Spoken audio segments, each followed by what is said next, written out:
not in as much of a state to talk right now as I was previously. Yeah, I'm a little bit sadder, I admit, after our last conversation.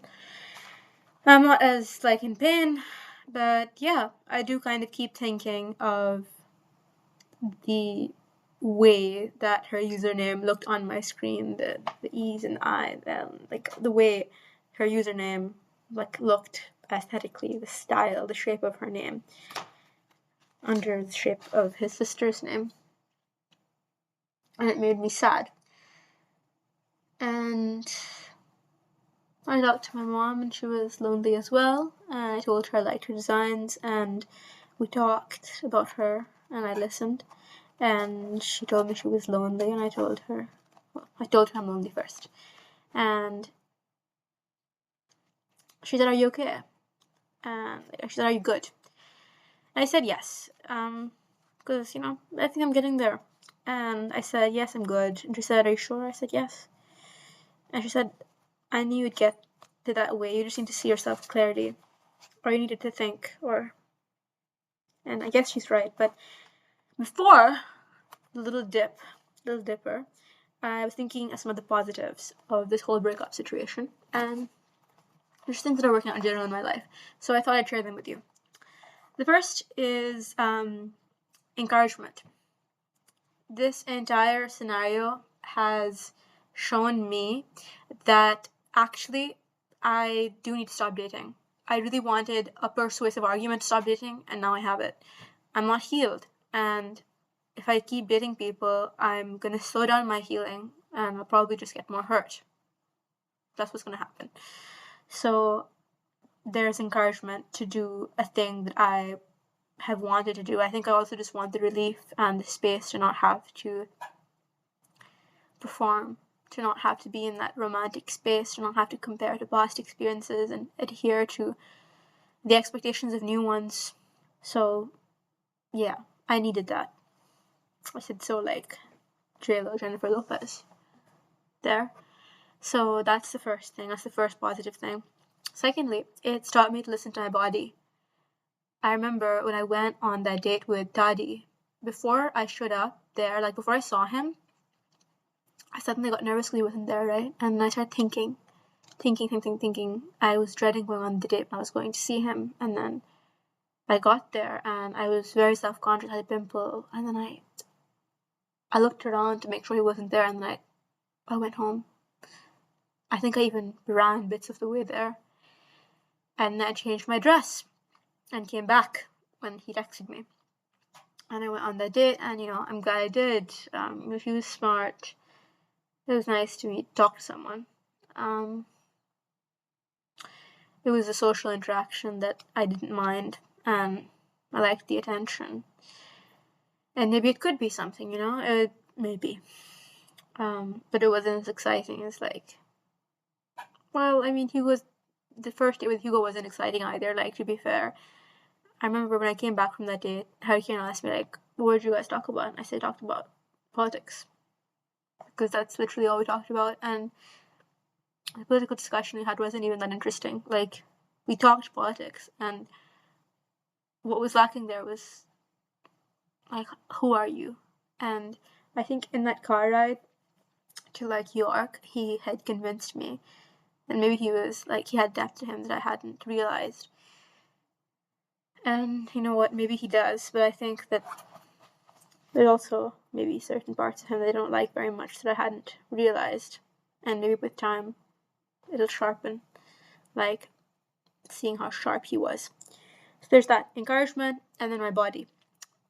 My body seized up in panic when I saw Hugo at Tesco, just a silhouette, if that was him. Every time I see him and Lila on the street, I don't feel good. It kind of ruins my night. Anytime I've talked to his friend, someone who knows him, knows about us in any capacity, I don't feel good. It gusts an unhappy feeling over the rest of the day. And then in this situation, it was so painful. I felt it right here. It was that trough feeling that I haven't felt in so long. And so that tells me that, okay, my body is giving me cues that this is not for me. And my body gave me cues with Hugo as well that I didn't pay too much heed to in like in the manner of like collecting data. Like my body's giving me data, let me think about all this stuff. With you, I remember him on top of me, and I remember how it felt like he was forcing himself on me, because he was, and I couldn't breathe, and I was a little bit terrified. And because it was so dark, I kind of succumbed to that feeling. Like, could I even dream of being taken advantage of? Could I even dream of being hurt, being injured? Have to go to someone and injure them. So I remember my body locking down because he didn't turn me on. He was forcing himself, and I wanted him off, and I kind of panicked, thinking how heavy he was on top of me. But I stayed there. Then there was like, when he'd throw a tantrum, how I'd feel. I wouldn't know what to do. Like, often I'd soothe him. When he turned over to me in bed and said, "Ugh," when I said I have to go and get dressed, that made me feel so small. And tears came to my eyes, and I wrapped my arms around him. I remember car rides, silent. And there was a tension between us. Something was amiss, but I wouldn't talk about it because I wanted to be perfect. I didn't want to be a problem. And I had done the wrong thing. And he wouldn't talk about it because he doesn't know how to talk about difficult things. So there would be a silence, and then he'd burst out. Like when I told him my parents were divorced, and he kind of paused. I didn't know that. That sucks. I didn't know that. I remember in the middle of the night, like, I didn't want to do some stuff with him. And he didn't make me, but yeah, he wouldn't take no for an answer. It was either we do this thing or we go to sleep. And I'll be angry, basically. So I did things I didn't want to do. And afterwards, I don't know why he would accept me doing something to him that I didn't want to do. I would never want someone to touch me unless they wanted to. Then I remember going to the bathroom, his bathroom. I remember turning the tap on and crying so that he wouldn't hear my tears, because I was sure that if he heard my tears, he would punish me. I didn't know in what sense, but I knew I would be punished if he heard me crying. My body panicked. The entire day I was in Edinburgh, PMSing or whatever, I just I felt awful. And he just made it worse. Like, it was like there was black smoke issuing from the bottom of me because I was on my period. And then it's like he was putting me in the ground and shoveling dirt on me. Like, it was awful. I felt like a dead thing with him. The frustration my body felt trying to explain to him, no, it's not like that. Like, I can be easy, you know? Like, you want me to be easy, but I'm not easy, but you want me to be this kind of complex. And then there's like the way my neck would grain forward when he'd say something insane about consent or Hitler, you know? Two favorite categories of fascists, I guess. But yeah. And then there was also like the creepy crawly feeling up my spine that I haven't felt like in that way since I was 14. The feeling of wanting to hurt myself. And he would make you feel those things all of the time. And a lot of the time I just feel afraid.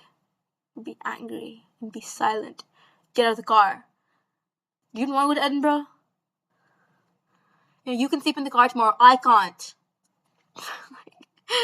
And I told him I couldn't come upstairs, like, to my room. Perfect gentleman. He said, get out of the car. And he decided it was a joke maybe a bit after that. So maybe I should have like listened to my body, because there were moments in my body where I felt discomfort, hesitation, and he would punish hesitation, right? Because if I'm hesitant to sleep with him, it must mean I'm a prude. Because if his reputation as a Casanova, you know, Queen Surprise is being compromised, that must mean that I'm a Puritan, you know, like, there's obviously no explanation for it. I must just come from a backward country, and I don't know anything if I don't find him attractive. Okay. That's the second thing. Listen to my body. Another positive thing from this was it's taught me that I'm capable of love, maybe. I didn't think I could fall in love with anybody after Rahima. But this experience is making me think maybe I can. If I'm capable of so much, like, of that heartbreak, that, like, pain that I didn't think I could even feel anymore, maybe I won't feel for a very long time, and when I will, it'll be different. No, it was exactly the same. That tells me maybe I can love, maybe I'll fall in love with someone. That's big. That's big for me. And also for you. So yeah, there's that. Fourth thing I like to keep in mind is this is an opportunity for growth. So when people are spiritually enlightened and stuff, they feel really great holding a notebook and like drawstring. I don't feel like I'm a proper YouTuber, like the kind of YouTuber I'd watch. But yeah, I love when girls make lists on notebooks and then they explain things to them, like Secondhand Hans or like some YouTubers. Like, I made a list of topics to discuss with you guys. It's like, yeah, sit down, girl. Like, I wish my friends would do that. Like, I think I did that with Emmett, maybe. Rahima, it was so like weird with Rahima. Like, damn, she hated herself so much, and I hated myself so much, and my self-hatred, I thought, didn't get in the way of me being in love. But these things are confusing, aren't they? They don't have to be, but she was cruel. Maybe. I don't know about that. Don't quote me on that. But yeah, opportunity for growth. I feel like if I'm feeling all these emotions and, you know, I'm doing a bunch of things in my life that are new, like now that I've been alone for quite a while, I cried over this. I felt this pain over here. I felt pain about Abu, my grandfather. I cried about him. I have a CD player. I want a CD player. I'm reading this really good book, one of my favorite books of all time right now. And it's gonna be my favorite book of all time. It's already one of my favorite books of all time. It's such a marvelous book. It's called Women Who Wolves. I'll probably make a video on it. So, reading that book, I'm talking slowly without a care to whether or not you're enjoying yourself, really, because I'm enjoying myself talking about this. There's that. Taking vitamins. I use organic soaps. I really like that. I'm drawing, putting things up on my wall. Selling things on Vinted. I don't know about that, but that counts. I'm vegan. Maybe I'll make a video about that. So yeah, if there's so much change happening in my life, that means that also I'm like lifting weights and stuff. So there's that. And being consistent too, and I'm journaling again. Clearly, it seems. So if I'm, in a way, I haven't for a long time. So if I'm like feeling all these things, this heartbreak and this pain can be an impetus. Like, it can, I don't know for what, but it feels relevant. It feels like maybe this could be of significance. Like, maybe it heralds a new chapter in my life, or it's just like something to think about, material to work with, a memory to consider, like something. It feels relevant in some capacity. So there's that. Fifth thing is that, like, yeah, it's like launched me back into journaling, which I haven't done for a really long time. And I read my whole journal, not the whole thing, but like a lot of it. And I normally, like, for the past few months, to be honest with you, I've not really cared what I had to say. I didn't have the patience to read through this. Like, what could I have to say? Like, I had low self-esteem as well, so I didn't want to hear what I had to say. Like, I didn't want to go to the effort of hearing what I had to say, but actually, I had quite a lot to say, and it was really interesting, and I liked hearing from her, and I'm glad that she wrote, because it's such great reading material too. And I'm thinking, like, maybe I should journal. Maybe it helped her. Maybe it'll help me now. Number 6, it reminded me that I've grown so much. Like, I've always considered getting over Shaf to be one of my crowning achievements in life, you know? It was something so hard to do, and I did it. And I made it to university, and a bunch of things that felt really hard, like, I did. And this is kind of like a reminder of how far I've come, that, like, there are different problems now I'm trying to deal with. I'm trying to, like, not be so self-conscious about what other people think about me, to not give a shit about what they think, to not care about being the most fuckable person on the street, about having a better view of myself, about the fact that I wish I had friends. How do I feel about that? What can I do about that? How can I stop blaming myself? for this and stop thinking that it's something I deserve. Everybody deserves friends, you know? Everybody deserves connection. Everybody deserves to have someone they laugh with and they connect with and with whom they share their ideas. One of the reasons I think I make these YouTube videos is because I don't have friends. So, like, when I'm like, well, not those kind of friends, you know, like, I don't have those kind of friends. I mean, I think that's why Hugo and stuff, like, they hit, like, that hits. They also got to hit. But I think it hits different because I lose my best friend every time with a guy. That's profound in some way. So yeah, I'm like really glad about that I was able to see that actually I have grown and I'm not in the position I was a while back, that there are new pains, different pains, and I've also got to stay awake. Like, is this partly it's one of the reasons partly I'm feeling this way because I'm awake and alone. By awake I mean spending less time online. By alone I mean alone, no one's here. And sometimes I feel lonely and scared, and today it was so scary. It was so scary. So scary. So yeah, basically, those are the positives about this whole, you know, realization. And like, it's good to be aware. Step one is awareness. I'm aware this is the wound I have to deal with. So that's another reason. Seventh reason I'm grateful. 13 reasons why. Seventh reason I'm grateful is because, like, I can see now that I need to deal with this shit. I need to deal with the fact that he's hurt me. And I haven't grieved that fully. And it's not just because of, it certainly hasn't helped, but it's not just because I'm dating other people. Though that's really, like, made things difficult. That's how he speaks, really. But I do think that I have to heal. Like, it's one thing to stop dating, and it's another thing to start healing. And I have to do those things together. So there's that. Positive in life generally I'd like to put out there. My room is basically clean. Like, I have a bunch of dirty laundry over there that I can deal with.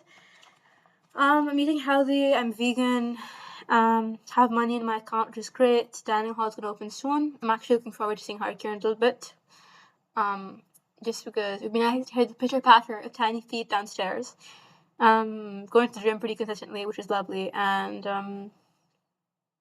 I wrote down my deadlines. I know what they are, and I have a bit of a study plan in my mind. And I'm gonna call Ramesha, and I told Ramesha, can I call? And I felt like such a, you know, burden asking her this. And then she just said, hey, sure, we can call tonight. Maybe when I cry a little bit, you know. I often want to cry when people are nice to me because it feels really rare. And I want to journal more so I have an idea about who I am, because I think that nobody else can make me feel loved and safe in that love, certainly, if I don't have safety and love that I'm giving myself. So those are the positives. And I have a lovely book to read, and I'm going to journal, and yeah. I'm not doing awful or anything. I just, like, had a bit of a scare today, and I think I should slow down, and I'm gonna be fine. Bye.